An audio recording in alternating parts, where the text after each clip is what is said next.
উৎকট গৰমে দহিছে ৰাজ্য আৰু এই উৎকট গৰমতো তথাপিতো বিভিন্ন ব্যক্তিয়ে নিজৰ নিজৰ কৰ্ম কৰি আহিছে যেন তেওঁলোকে কৰ্ম নকৰিলে তেওঁলোকৰ সংসাৰ নচলে আৰু এই মুহূৰ্তত মই উপস্থিত আছোঁ কৈঠালগুছি আৰু নদলা বজাৰৰ সংযোগী পথত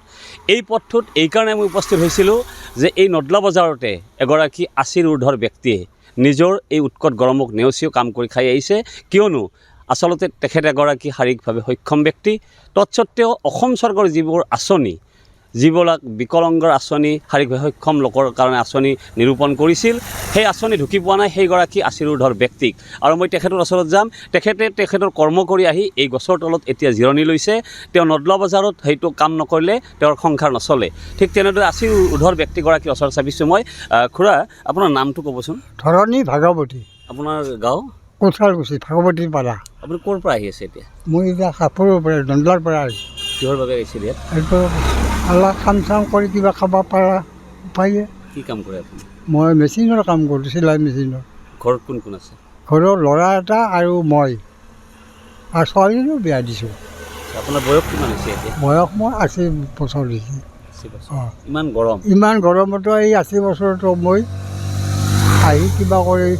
কাম নকৰিলে খাব নাপাওঁ চৰকাৰেও ভাবে কিবা চৰকাৰী আবেদন মই আকৌ পুনৰ একবাৰ পাইছিলোঁ তাৰপিছত মোক কাটি দিলা পইচাবিলাক কিয় বা নাজানো আৰু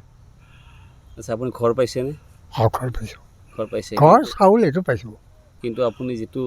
আপুনি চৰকাৰী হৈ পাব লাগিছিল চৰকাৰী অঁ মানে শাৰীৰিকভাৱে সক্ষমৰ ব্যক্তিৰ লোকৰ সেইটো পোৱা নাই সেইটো পোৱা নাই কি ক'ব আপুনি বিভাগীয় যি আমাৰ মুখ্যমন্ত্ৰী হওক চন্দ্ৰমোহন পাটোৱাৰী হওক কি ক'ব আপুনি কি অনুৰোধ জনাব এতিয়া মানে অতন্ত্ৰত মানে সেইটো পইচাটো দিলি বেছি মই ভাল পালোঁ সুখী চলিব পাৰিলোঁ হয় অলপ সেইটোৱে আবেদন আৰু কৈছোঁ মই আবেদন কিন্তু আজিলৈকে একো নাই ইয়াৰে পঞ্চায়ত সভাপতি যায়নে আপোনাক সুধিছিল নে আপোনাৰ কথা সোধা নাই আকৌ সুধিলে তাৰমানে ক'ব নাই হয় নিশ্চিতভাৱে ক'ব লাগিব আচলতে চৰকাৰে বিভিন্ন আঁচনি ৰূপায়ণ কৰে এনেকুৱা ব্যক্তিৰ বাবে কিন্তু যি পঞ্চায়ত প্ৰতিনিধি তেওঁলোকে আচলতে এখেতসকলক ঢুকি নাপায় কিয় ঢুকি নাপায় সেইটো ৰাইজে ক'ব ৰাইজৰ মাজত অভিযোগ আছে বিভিন্ন হয়তো ধন নিদিলে তেওঁলোকে আঁচনিসমূহ নাপায় কিন্তু এই ৮০ ঊৰ্ধৰ বয়সৰ ব্যক্তিগৰাকীয়েও এই যি নদলা বজাৰ উৎকট গৰমক নেওচিও তেওঁ আহি এইদৰে কাম কৰিছে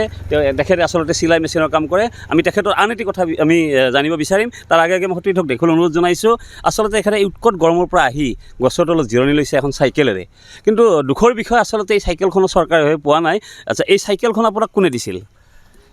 এই বেলেগ একজন মানুহে দিছিল লগ নামটো নাজানো